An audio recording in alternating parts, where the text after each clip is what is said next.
What up? It's your boy T-Bird and Reaction. Today is Mixture of Days. We're going to check out this video from Cultaholic. 10 AEW stars who had WWE trials but didn't sign. You know, good amount of folks you see on AEW as well as Impact had a chance, had actually tried out with WWE. Some even actually made the trials but decided not to sign them. A good amount you may know about was the current TBS champion Jade Cargill. She had first heard about her being one of the part of the, because you know WWE like to announce their trials, and she was one of the trials that announced as well too. Only number I can remember because of a video of when Lacey Evans got in charge of doing the workouts. Sammy Guevara was part of tryouts as well too. And a good amount of others. So without further ado, let's check out 10 AEW stars who had WWE trials but didn't sign. Let's get it. It's sort of a running joke these days that AEW has become the modern-day TNA as far as being a likely destination for ex-WWE stars. And while it's true that many of Vince McMahon's speaking of that, whoo, Swerve in the glory. Shout out to ex-WWE star Keith Lee and Swerve Scott or Swerve Strickland when winning the AEW Tag Team Championship. I was astounded when they won it. Shout out to them. Yes. Playthings do end up working for Tony Khan. It's also true that AEW have plenty of their own homegrown stars and have routinely managed to secure talents that may have had tryouts with WWE but didn't sign. Either because WWE didn't want them at the time or because the wrestlers themselves wanted to be all elite instead. I'm Adam Pacitti from Cultaholic Wrestling, and these are 10 AEW stars who had WWE tryouts but didn't sign. Join us. Number 10, Eddie Kingston. Wow. Eddie Kingston is by no means what WWE traditionally looks for in a new recruit. He doesn't have the bodybuilder physique, and when he had his tryout in 2016, he was already on the losing side of 30. The Mad King got a look in at the Performance Center thanks to his longtime friend Jimmy Jacobs, who was then working as a writer for WWE. He remarked later that he felt as though the class... Hold up, let's see. Oh, we got Swole. Let's see who else I can recognize.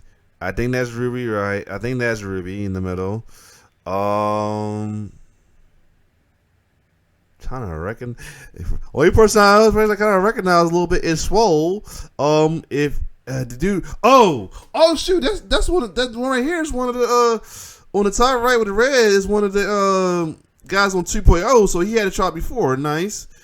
Like some of these. Oh yeah, Shayna. Go Shayna. It looks like the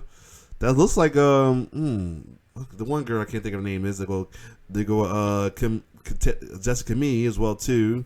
Is that Jacob Fott too? I can't think of the one girl. She's been on she's Swole's home girl. Can't think of her name is. The name gives an M. I can't think of her name, but she actually had a run on the Mania Classic. But anyway, let's keep going.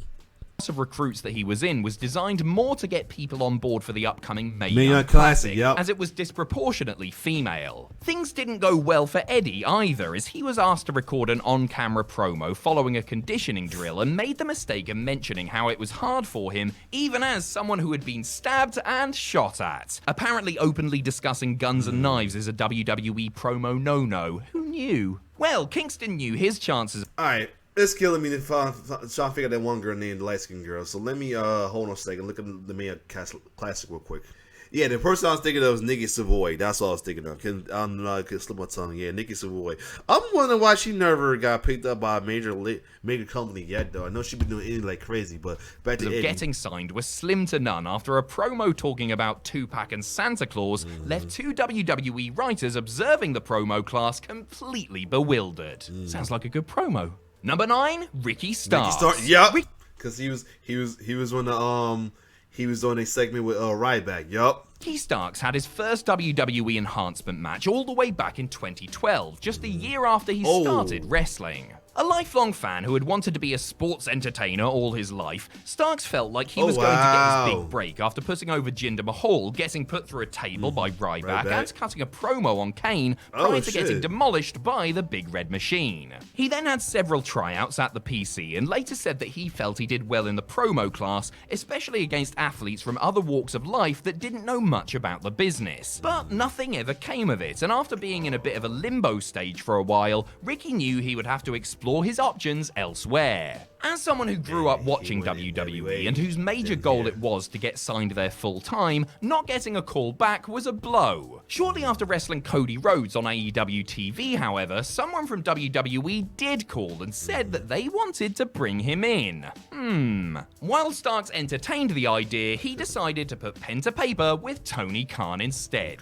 Number 8, Satnam Singh. Vince McMahon likes giants. I don't think I'm telling any tall tales when I say that, and I don't think I'm lying when I say he would probably sell Shane McMahon to get a giant who could appeal to a major overseas market. Former NBA player Satnam Singh was invited to the Performance Center for a workout in 2017, with WWE You know what? I think I remember him being in the recruitment class one time. Yeah, you know what? I kind of think I remember that. Uploading footage of the Indian-born athlete practicing to their social media channels. Described as one in a billion, Singh was obviously somebody that WWE would have liked to have used, as he had all the tools to become the next Great Khali. But you know, the Great Khali with coordination and 2 functioning knees. Satnam considered his options, but chose AEW over WWE for a simple reason. Though he enjoyed the WWE experience and felt like he could do great things there, he knew he would stand out more in AEW, where he would be the first Indian wrestler on a roster that isn't exactly overflowing with 7-footers. His AEW journey has really only just begun, but there's no doubting he feels more unique there than he would in the other place. Number 7, Penelope Ford. When WWE shared a photo of the potential signees taking part in their December 2018 tryouts, indie wrestling fans were quick to point out Penelope Ford in the lineup. The bad girl was in the same group that produced Cal Von Wagner Bloom, but she herself did not end up signing with the company. Instead, just weeks later, it was revealed that Penelope Ford had signed with All Elite Wrestling. Ford had been part of the All In pay-per-view, accompanying her then-boyfriend Joey Janela for his match against Adam Page, so she must have been at least on Cody & Co.'s radar. Whether or not she knew too much about AEW or had signed a contract prior to going to the Performance Center is unknown, but it seems unlikely she would purposely do something to irk her new employer. Not much has come out about Ford's WWE tryout experience, but either the company passed on her or she passed on their offer. Either way, Penelope has been around since AEW's inception, and they even paid for her wedding, so, well, good for her. Number 6, Sammy Guevara. Alright, cool. So, hold on, be right back. Okay, I'm back. Wife made dinner. So, yeah, but I said I didn't mention Sammy Guevara being one, because I saw the video of him, with Lacey Evans coaching, being like a student coach or anything because of her military background, and she's talking about him can't roll. Guevara. Sammy Guevara was certainly known to WWE brass, having done Rosebud duty during the Adam Rose era of awesomeness, and competed I did not know he was on a Rosebud. In a tag team dark match against Primo and Epico. Wow. His performance in that match, which saw him bust out the always impressive 630, landed him a subsequent tryout at the PC, where he found himself in the same class as his future colleague Ricky Starks. Sammy knew the tryout would be difficult, especially when it came to cardiovascular conditioning, so he prepared in earnest in order to avoid blowing up. Guevara was already a wrestler, and like many, his dream was to make it to WWE, but his opinion of that dream and of the company itself changed during the course of his audition. As he told it on Talk is Jericho, he felt as though there was a bias against wrestlers or those whose dream it was to actually become a WWE star. Wow. In his opinion, athletes and models received better treatment, while the wrestlers there were looked down upon. The Spanish Somewhat not surprised in a way. The way they, especially with the way what they're doing now with the NT getting like mostly with the NIL program out, getting recruiting models and athletes more instead of actual indie wrestlers. They're trying to get out of the indie wrestling recruitment now. They're trying to get more homegrown talent. So yeah, I kind of understand that. Wow. Spanish God also claimed that the atmosphere would be nice and chill until the cameras turned on, at which point the coaches turned nasty. Wow. Number 5, Jade Cargill. I Yup. can't imagine Vince McMahon has many regrets in life. Oh, wait. But I would wager one of the things that keeps him up at night, not that he sleeps, is letting Jade Cargill slip through his fingers. The total package really is all that, and then some, possessing a tremendous look, superior athleticism, and a natural charisma. Man, what I heard she got to trial that, then I heard she decided not to go, and I'm like, damn, how they let that slip? Because she was, like I said, had the whole package. And star presence. She basically has everything you can't teach, and WWE wanted her bad following her 2019 tryouts, but they were concerned with just how much Cargill needed, or, as it turns out, didn't need them.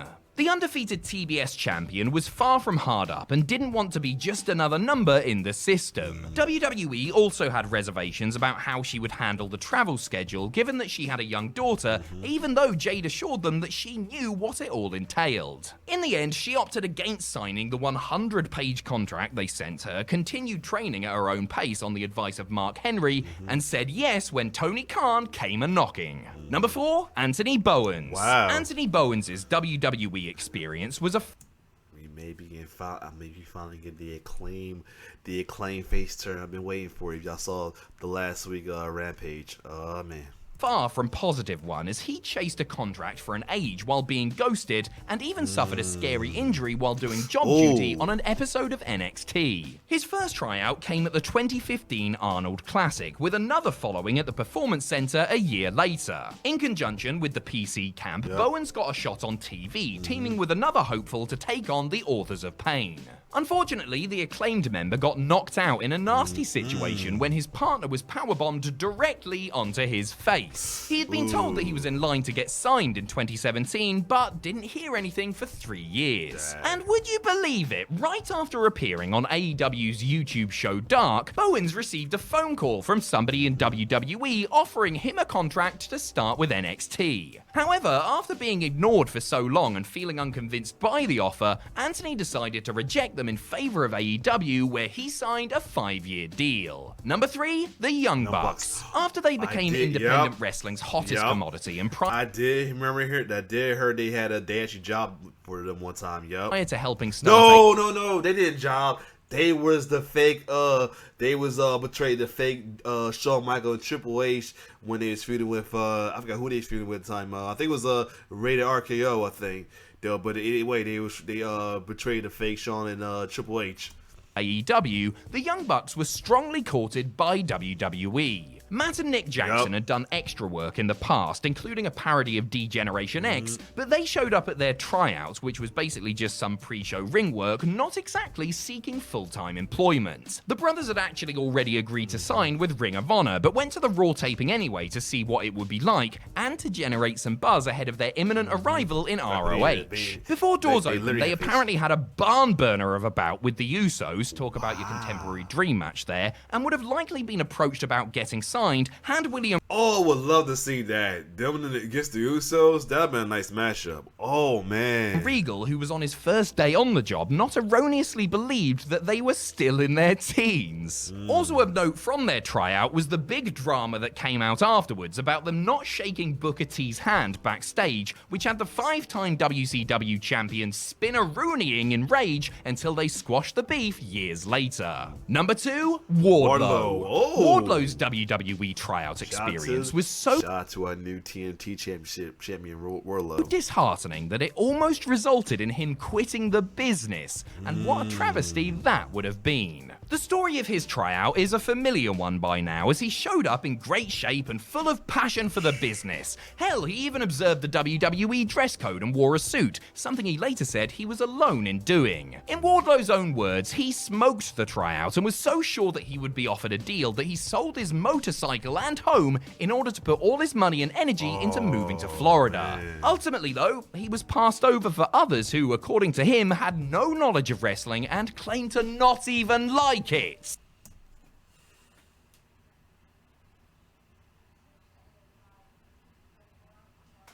That's WG freak, man. Oh my god. Especially with the folks we got though. They want them and then they wonder why they don't do good and then getting cut, whatever. Oh my god. Anyway. He was crushed, but he didn't stop working and ended up personally training with WWE legend Kurt Angle as the Hall of Famer was preparing for his final couple of matches. The Olympic gold medalist assured Wardlow that it was not a matter of if, but when as far as a WWE opportunity went, but Wardlow didn't fancy waiting, and the rest is history. Number 1, Powerhouse Hobbs. Simply take one look at Powerhouse Hobbs and you will see a performer that has big time written all over him. How did WWE not snap him up? A fan of the business since he was a kid, Hobbs did the indie thing and paid his dues for 7 years before he got his first WWE tryout, which saw him in the same class as Eddie Kingston and former AEW star Big Swole, and led to a dark match against Baron Corbin. He'd gone into great Go a second. We'll go back to that. Let's go back to that picture they showed. Was he in that picture too? Yeah, there you go, right there in the blue, in the light blue on the far left. Okay, wow, yeah, that's definitely him right there. And that's one of the guys from I think it might be both. I think both the guys from I see Jacob Fatu again, but yeah, wow. And is that Flip Gordon? Flip. But anyway, go back. But yeah. Star Big Swole and led to a dark match against Baron Corbin. He'd gone into great shape for the tryout and cut an emotional promo about his older brother who had been killed by gunfire years earlier, which impressed William Regal. 2 months later, he received an email saying I think he did that promo on AEW doing it when he was a face. At first, when they was about to pull they pushed him as a face at first before he went with Team Taz. I think he mentioned that sometime because I'm on like a WWE didn't have anything for him right now, but they would continue to monitor him going forward. Fast forward to immediately after his standout match with Darby Allin on Dynamite, and WWE had changed their tune on Hobbs, reaching out to say that they were very much interested in him. Refusing to take the carrot, the Team Taz member told WWE in no uncertain terms what he thought of their sudden U-turn and decided to take his chances with AEW instead. And then hold up, stop. And he's doing a good job despite his current alignment. He's doing his good. Him and Ricky started doing their thing though. So wow, a lot of interesting right there for sure. I definitely gotta share this on some of my wrestling groups though for sure. I mean, but this was good. This was definitely good. So other than that, if you like my reaction, like, share, subscribe to your channel. Definitely shout out to Cultaholic and as well as Polano and many others who come with some informational information with wrestling though. Some like, a lot of them good amount of them likable, some are not likable. I told you how the first video about Polano I didn't like about him dissing the baby faces. But other than that, if you like my reaction, like, share, subscribe to my YouTube channel. It's your boy T-Bear signing off. One love.